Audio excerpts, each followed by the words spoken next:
What's going on, y'all? So listen. What's going on, y'all? So we are finally back for another episode review of Power Book 4 Force. This is season 2, episode 4, The Devil's in the Detail. Hopefully I'm not gonna be too long on this. I am trying to catch up. I had a long weekend away, and girl, it I'm a little overwhelmed right about now trying to catch up. Plus, I do not feel that great. My sinuses are bothering me so bad, and my throat hurts. So there's that. So we're gonna do what it do. Um, we get into this episode, and I'ma just put it like this: Janard, at this point, Janard has to go. I don't know if there's even any saving him because he has messed up to a point where I just don't see him getting out of this mess unless he go begging to Diamond and Tommy to help him, because he is literally at home getting high to the point that he's waking up in cold sweats. He's hallucinating that Lil K is hanging in his house, whatever.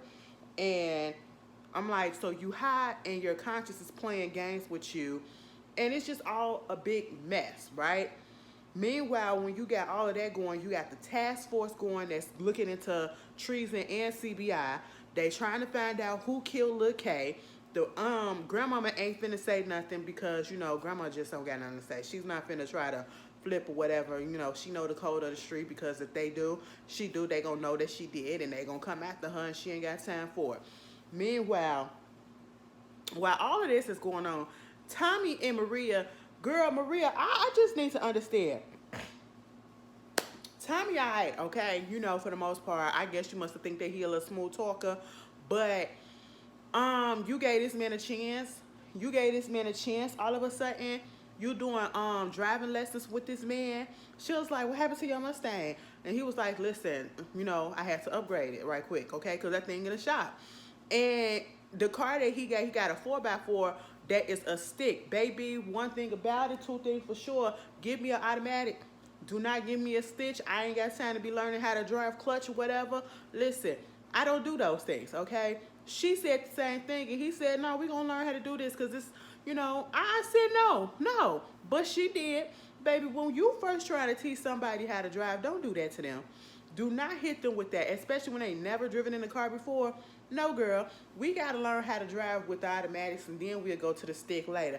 That's how I feel, okay? But she was acting like she didn't know how to drive, but then all of a sudden, she knew how to drive, and she racing a train. I said, what is happening here? You going through all of that, and once that went down, also you got the police task force. Like I said, they was already looking into him, right? So you got that girl, the Hispanic girl, and you got the black guy. They partners at this point, and they just peeping out the scene with Tommy and Maria. They trying to figure out who she is, and eventually they do. I'm gonna have to give you this. Does the black guy do anything but sit on his ass? Because Miss Latina, she be up there just running, taking fingerprints off of car doors, taking pictures and everything. And meanwhile, he just sitting in the car. I'm like, what are you doing? Okay, but yeah. So I guess they figured out because they got a clear snapshot when they left that Tommy is talking to Maria. Okay, and at this point, the whole situation that really made them want to get this task force is the fact that somehow Tommy is supposed to be connected to the Mexican cartel. And so, given that you are working with Miguel is supplying the product, Miguel's sister is Maria, Tommy is being sent out with Maria, so obviously 1 + 1 = 2. Obviously, he has to be working with them some way, somehow. Indirectly, yes, because he's getting his supply from them. Through Miguel. So there's that. And I said, wow, Tommy just really don't understand about staying below radar. He wants to stay above it. Meanwhile, she taking him to Lincoln Park Zoo. He said he has never been to the zoo before. I said, what? In all of your years? Well, I said, wait a minute. Kate is your mama, so that is kind of understanding, okay, she would rather do drugs with you than go take you to see a giraffe. Hey, it is what it is. People households are different these days. I don't know. You know, so, and then I said, Maria, you gonna take him to Lincoln Park Zoo? You took him to the freezer?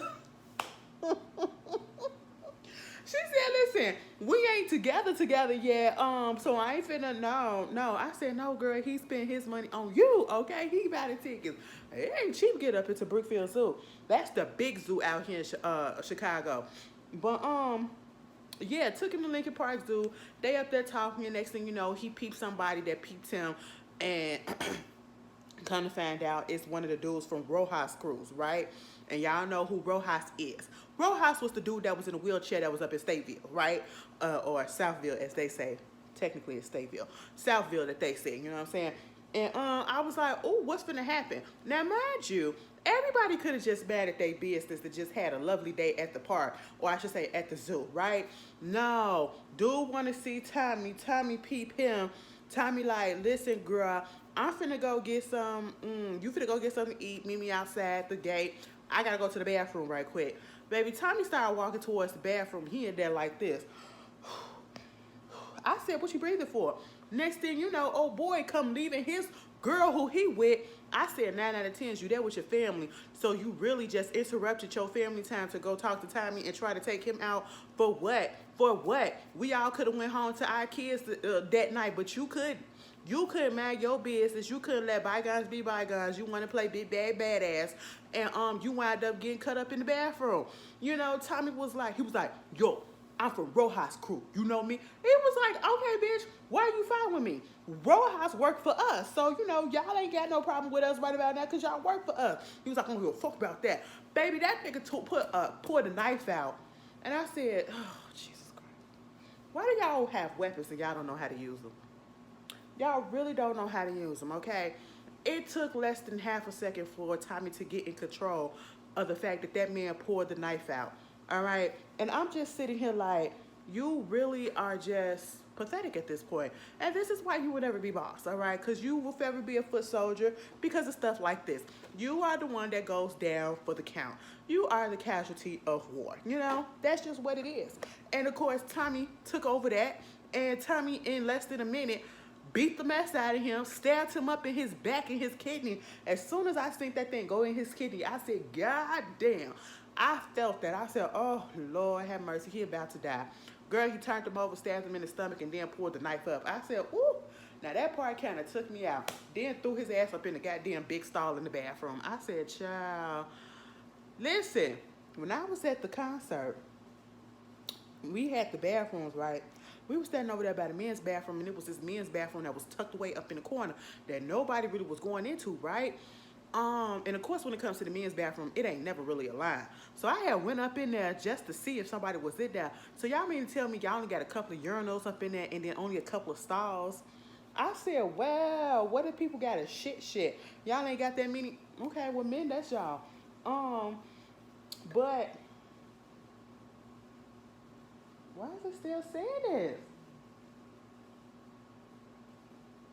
That makes me mad. But anyway, so you got that going on. And then Tommy had went back to the shop. First of all, Diamond was over there at his shop, right? And Leon and his mama came in at Gianna. Gianna came in and said, which one of y'all is Diamond? I said, excuse me, Miss Thing, you cute or whatever, but why are we coming up in here with all this attitude? As soon as they pointed to Diamond, she looked at him and said, oh, so you the one that's up here trying to talk to my son and tell him that you gonna fix, do the boxing and stuff? And he was like, yeah, I'm Diamond, but you could call me David. What's up, Gianna? I said, I thought Diamond was your real name, sir. So you mean to tell me this whole time you've been giving me a nickname? You ain't never given me your real name? That's kind of messed up, and I feel a little bit disrespected. But all right, we're going to let that go. You know, because you out here for the kids. You hustling in the streets, but you out here for the kids trying to make it a better place. Now, baby, you know you can't do both. You cannot do both. The boy is an activist out here trying to get people like you off the street, make the street a safer place. And now you want to teach him how to box, which is okay. But he don't realize that, you know, you can't live this double life. And I'm pretty sure he gonna get with Gianna, and she gonna find out eventually what's going on, you know. And of course she's smitten by him because he's not a bad looking guy. He like her, like old boy said, huh? So you giving her the government, you know. And of course, while she was outside, she was looking in. Y'all had to see how she was looking it through the window, trying to make it seem like she was really talking to Leon. She said, "Cause listen, them comic books and buying new shoes is it's eating up my money. Cause what I'm assuming is what happening is he's getting jumped and he's getting his stuff taken.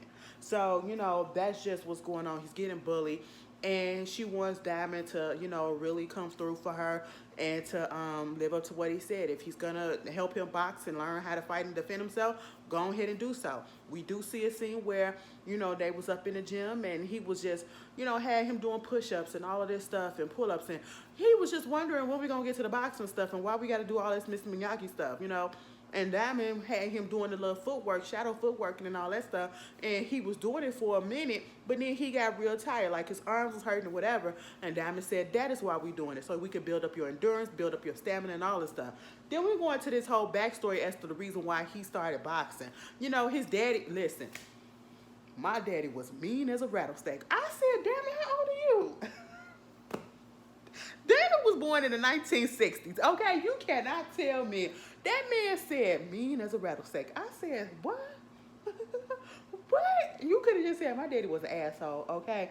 I said, oh, don't age yourself, baby. Don't do that. But, you got that going on, and he told him all about that, and that was the reason. Basically, he had to defend himself from his daddy, and then he just started to like boxing, and so that's just how he got into it, and he wants Leon to keep it up. All right, moving on from that. The other thing that's going on with not Leon, but Diamond, oh, excuse me, once again, y'all, sinuses is really, they just been really on 10 ever since I got back from Houston, so I apologize. And if I sound nasally, that is exactly what's going on. So, that cop that used to be working on the what's his name? Walter Flynn's, payroll, the one that used to be his paroler. What is it called? Parole officer. Yeah, Sheamus. Yeah, him. He back. And he's still up here trying to get money from Diamond, and I don't like it. And I should have known what was gonna happen, and it needed to happen at this point, because what wound up happening is this man came up there and told him, "I need $50,000 by tonight because my sister taking a turn for the worse." And then when he finally get it, he gonna say, "Cool. It took you nothing but to blink an eye or whatever to do this. You out here doing all this mess while I'm out here trying to do the good thing." Now, truth be told, I thought he had got fired. Isn't that what the probation officer, that the new dude Tyrone, had told him earlier in the first episode when he met up with him, either the first or second episode, said that dude got fired because he was taking cuss or whatever, and he was on people payroll and all that stuff. He got found out for being that. That's what I thought had happened, right? And I'm sitting here like, how was Sheamus back, and how is he still talking as if he's still a police officer, talk about something, I can violate your parole, I can get you back in jail if you don't do this and you don't do that. Because not only did he want that $50,000 then, he wanted $25,000 more later that night. And I said, what the hell is going on? Damn. Oh, I gotta be careful. I strained all of this. And I was like, are you serious? And you know what? I really don't say this about people, but I was just like, kill him. I was like, you got to take him out because, for one, he is not intimidating. Okay, I wish they would have got somebody else that was more believable to be more intimidating and to make us be like, oh, damn, you got to really keep on up with this man because we don't know what he going to do. But you just didn't get that feel from him, okay? You can see exactly how he got roped up into being somebody that was on the take for Walter Flynn, okay? Because he really had no backbone to that man. But then you get to Diamond, this guy that come from prison, a black guy, that comes from prison that you think that really ain't got nothing and can't really afford to say no. You want to throw around your weight to him. And I'm sitting here like, first of all, I don't understand how your voice is like that. I don't understand how you think you intimidating somebody, but I'm going to need you to stop it, right? Sorry about what happened to your sister. That was years ago. But also, at the end of the day, yes, Diamond's people must have, they supplied the drugs. 9 out of 10, they didn't know that the drugs was faulty like that. But also, your sister took it upon herself to buy those drugs and to use those drugs. So you can't put all that blame on him, okay? You can't put it on CBI like that. you got to put it on her. You are lacking accountability and you are blaming him for your sister's problem, okay? Because had she not took the drugs and been out there trying to score some drugs, she wouldn't be in the situation that she in. I'm just saying. Now, who the freak finna take care of her? Because after we saw what happened, you know, Tommy had popped up on him twice and saw that man coming in the car, dropping stuff off and everything. So when he finally confronted him, he was like, what the hell is going on? Because the first time he confronted him, he said, why is he up in here? Is he asking about a body? Diamond said, no, he wanted me to do something, do some free haircuts for the cops or some shit like that. Because he lied, you know, taking the lie. And then he said, why the hell are you talking about a body? He was like, because I had to stab somebody up in the bathroom. Rojas and them. He was like, you know what? Okay, cool. So, I'm going to get Shorty at the prison to, you know, straighten the shit out with Rojas. And it's going to be all to the good, right?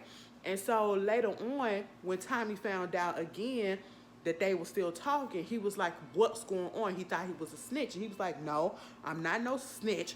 Basically, what's going on is this man is shaking me down for money because of an old beef or whatever situation that happened years ago with his sister getting bad drugs, and he just hanging it over my head and threatening to violate my parole. That's it and throw me back in jail. And he was like, okay, cool. You have him come back down at a certain time tonight, and I'm going to fix this because we're going to end this now. I said, Tommy, what are you going to do?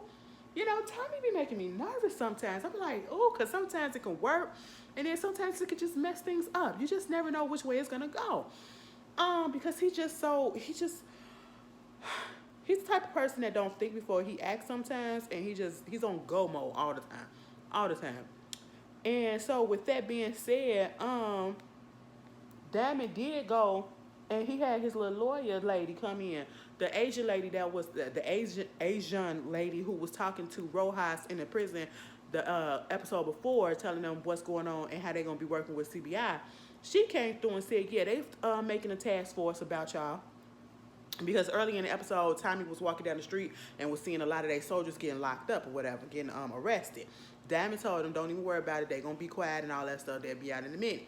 And old girl said, what you need to do is you need to keep yourself away from what's going on. You can still control the stuff, but just don't let them see you doing nothing or whatever. And what you also need to do is you need to get somebody that's undercover, not undercover, but that's the CPD, and get them to be over there and to be working for you, you know?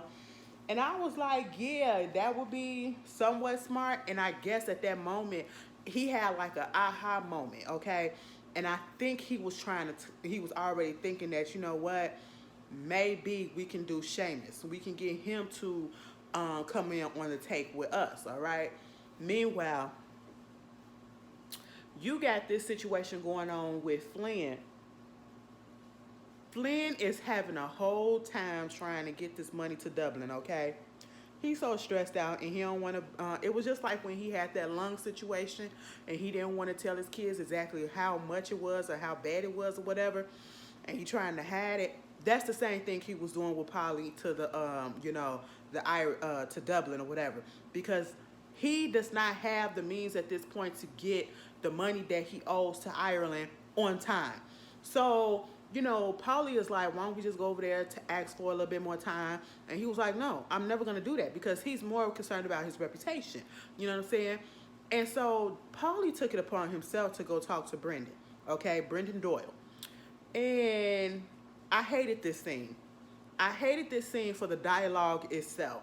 The way that they was trying to speak, it was almost like they was trying to emulate the mobster scenes that be happening like in The Godfather or in Scarface, when they meet up and they're like, what can I do for you? I have an ask. Okay, what type of ask do you have? You know, loyalty means everything, and, you know, all of this. You just got to listen to the way, the speech pattern. And I was like, Doyle, you can't even play it off right. It didn't even sound right, you know, but he did ask, Polly did ask him. He said Walter will never ask because he's too headstrong and, you know, his pride and all that stuff. But give him a few more days. Give him a couple of days or whatever. And of course, they was going back and forth for a minute, but then Brendan said, okay, cool. Later on, Brendan and Walter talking to each other, And you know, Walter up that line trying to say that everything is all to the good, the empire is all good, and you know he got more money coming in, and he got all this drugs and stuff on the streets, and everything is just great. Brendan was like, "Oh, cool, cool, cool," because when Polly met up with Brendan, he had also gave him some money as well, but so that they could go ahead and trying to like, you know, this is showing that we gonna pay it, but we still need an extra little bit of time. This is what we got right now, and so Flynn came with the rest or with more. And at that moment, you know, Flynn gave him some girls so that, you know, they can do what they do with him or whatever. And then Brendan put it out there like, you know what, this is a toast to you and to Polly. Because Polly, you know, he's very loyal. He came up there, told me that she needed a couple more days or whatever, and he did what he had to do. That's a loyal man to you. Now what? Flynn wasn't here for it. Flynn took his drunk ass over there to Polly because he felt like you basically spit on me. You disrespected me by making me seem weak, that I can't take care of myself, can't take care of my empire, and I needed extra time. This is affecting my reputation, and now it's going to make me a joke. It's going to make people not think of me seriously, you know? And so he went over there to his home, drunk as hell, and he basically cussed him out without cussing him out and basically said, you wasn't shit in the beginning, okay? That's just all that it was. The only reason why you was working for me is because my wife's sister needed you to have a job because you ain't never have a job. That's just what it was. You was out of work for a year and you weren't good at nothing. So I was just bringing you on because my wife wanted me to. That's basically it. And I said, well, if he really wasn't good at nothing and he wasn't worth nothing, how did he become your number two? Regardless of the fact that that's your wife's sister's husband, how did he become your number two and so trusted of an ally like that? Like you talking through drunkenness because you're a little bit hurt, because your ego is bruised, because Polly actually did something that actually could have 9 out of 10 helped you and you just can't see it.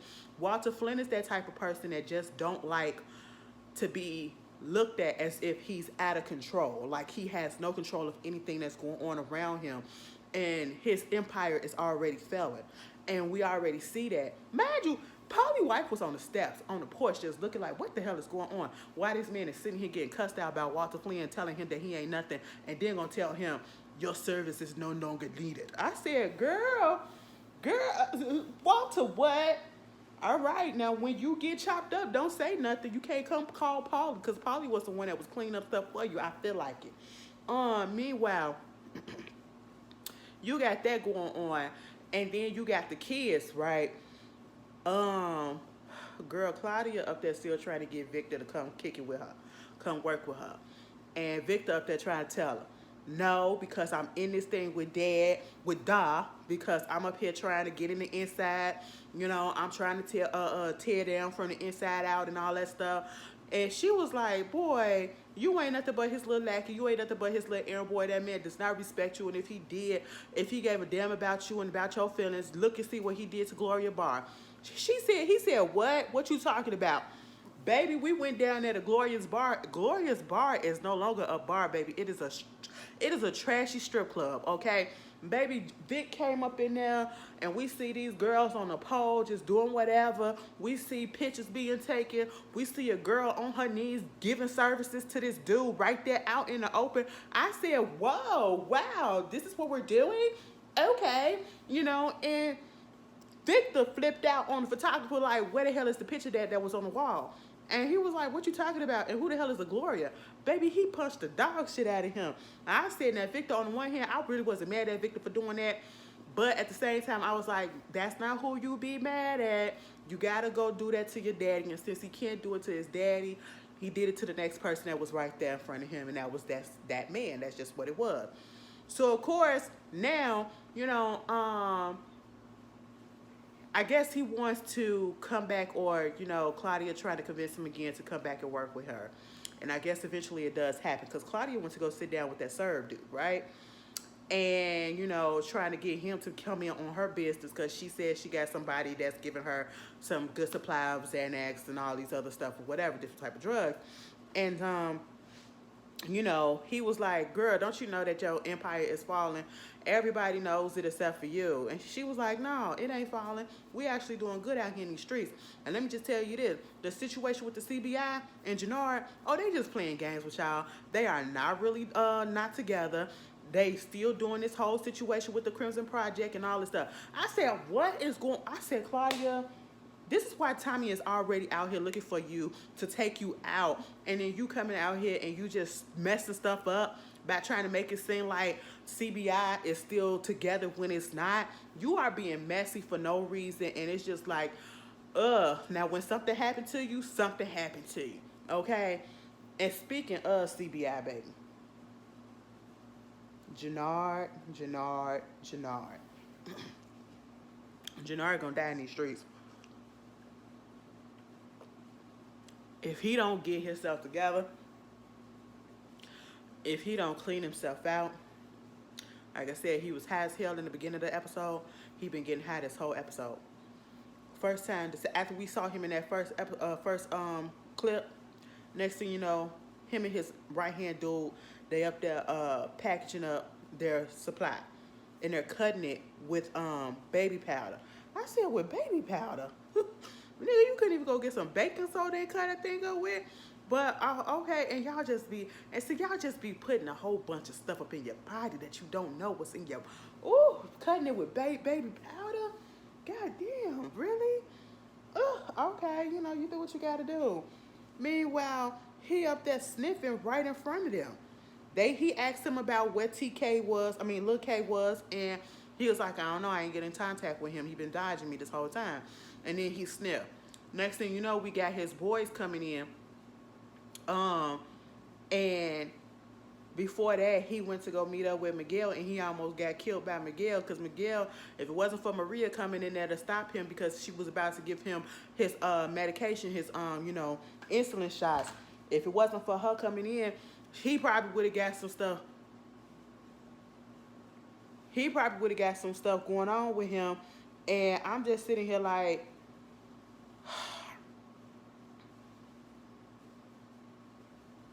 what's happening?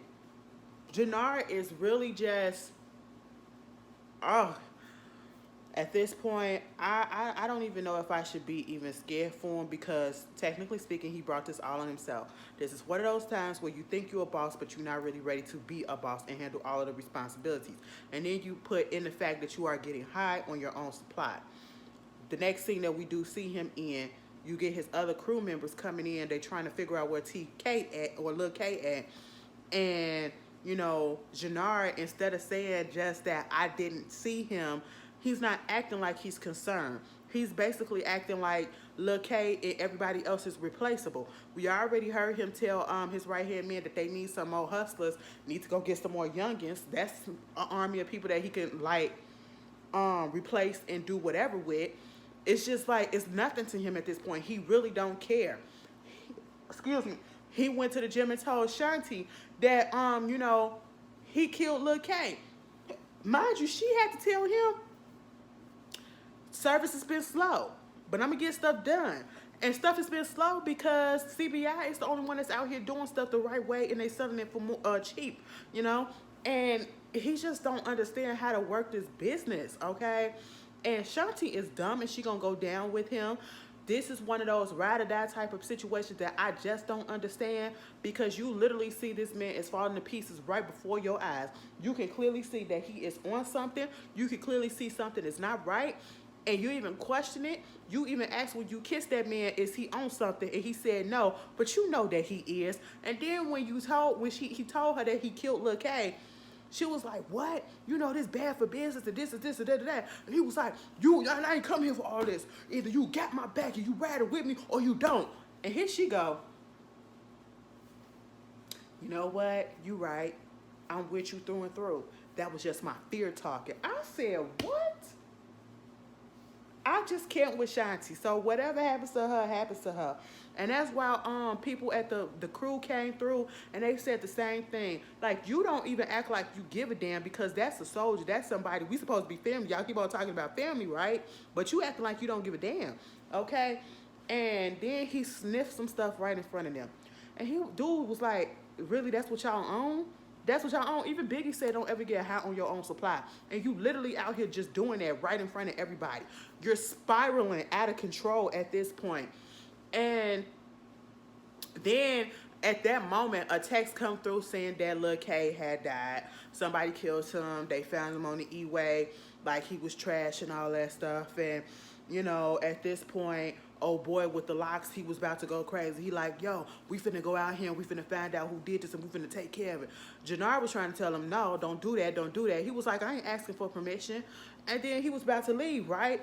Because he was like, he was already pissed off that they up in there and Janard up here doing all his drugs right in front of them. And it's like, so this is what's going on? While we out here, this is what you in here doing. And now with Lil K gone, you don't want to do nothing about it. Janard is like, why do something about it now when you up here already talking about production is low, your money is low, whatever. This is going to hinder your money coming in. This is going to mess things up while you out here trying to take out people and all this stuff. And he said, I don't give a fuck about that. I don't care. And so at that moment, he leaves out a little bit. And he was like, yo, you want to kill somebody, kill me. Because I killed Lil K. It was like I had to. He went against the code. He went against what we supposed to do and all that stuff. So the nigga had to get taken out. And at that moment, oh boy took him out. They started boxing Janard. And at first, Janard was losing. Then Janard was winning. Then he was losing. Then he got ganged up on.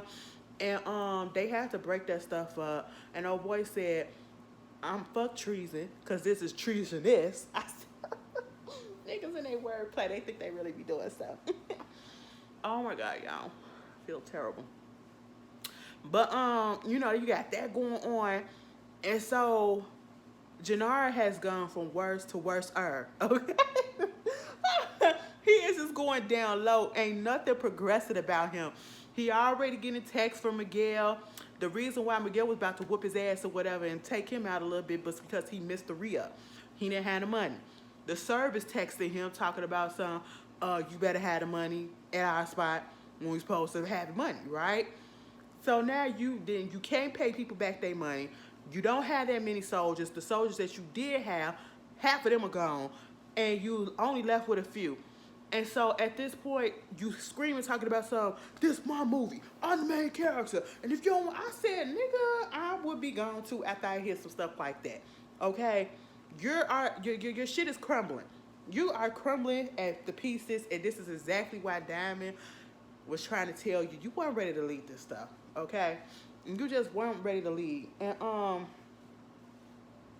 speaking of, we got PJ's son, D-Mac, JP, I should say. They had a little moment because JP was out there with his friend and, talking about how he really want to get back there in the game, right?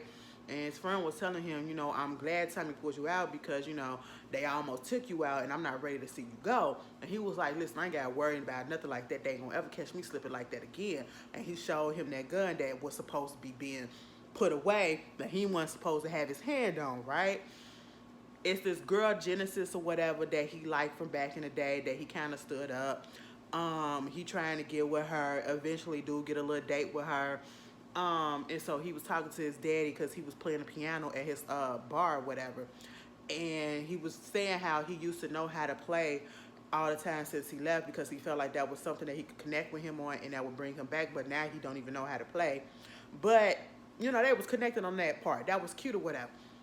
D-Mac is like a lot of these young kids that's out here, especially the ones that get so easily influenced by, the fast life that we see, like even the rappers on TV or, the things that they see in video games or whatever, movies and all that stuff. People that can be so easily influenced by what other people have because they think that that's fun. They see that fast money, they see that lifestyle, and it's like, bump school, I can miss all of that and I can still get out here in these streets and get a whole bunch of money and live the life that I want to live, right? He's used to that fast life on the street that he don't know how to do anything else. He's smart, but he won't put his mind to anything else but that street life, right? And so his daddy gave him some money to go on his little date. And at the end of the episode, Sheamus came up there down to Diamond to get the money, right? It's supposed to be $50,000 at this point. And they went downstairs to where he be conducting business and all that. And Tommy was there, and of course they was trying to flip him, trying to get him to work for them and all of that. And of course I already knew that it wasn't going to happen. He would rather work for those white men, Flynn's, because he's more scared of them than he would for them, Diamond, okay? because he has something over Diamond that he could control. Like he could put him back in jail. That's just what he got, you know. And dude got so pissed off, he pulled a gun out on Tommy and I'm like, what makes you think that I would come over here and work with y'all and all that stuff and woo woo woo. In the midst of that, pop. I said, what? And I had to rewind because I missed it. And the way that the effects showed that that bullet went straight through his forehead in the back, from the back on out, I said, oh my goodness. It went straight through. It went, whoo. I said, oh no, who did that? D-Mac. I said, child, D-Mackie, you are Darnell. What are you doing? What are you doing? What are you doing? I was just like, no, no, no, no, no. Now, you got that body on him. How is Tommy going to tell JP? Mind you, D-Mac had got so pissed off at Tommy for telling him to keep him up in the streets or whatever, get him out, stay out the streets. He was like, man, the CBI ain't going to put me on. I'm going to go over there with Trees. And I said, now, why would you say that? And you already know who Tommy is, okay? Tommy said, keep playing, and I see you out there in these streets. I'm going to take you out myself. And so at this point, that's just what it is. Oh, yeah. Maria and Tommy hooked up a little bit. You know, they kissing and all that stuff. And I was just like, damn, Maria, now you wanted to make it seem like you ain't give a damn and you don't do people in the streets and all that stuff that work in the game, but yeah, you sure enough gave in to Tommy real quick. You resisted for all of 3 seconds, I'll give you 5. And you came right back around to him. I said, child, all right, this is going to be some shit. Tommy going to end up getting his feelings hurt again. Tommy ain't got the best luck with women, okay? They always die. They always die. Holly dead, Keisha dead. Who else going to die, okay? But hey, it is what it is. That was Power Book 4. Force. I hope it was good enough for you, y'all. I struggled through it a little bit because, again, all of this is irritated. But, y'all tell me how y'all feel, and I'll see y'all later. Peace.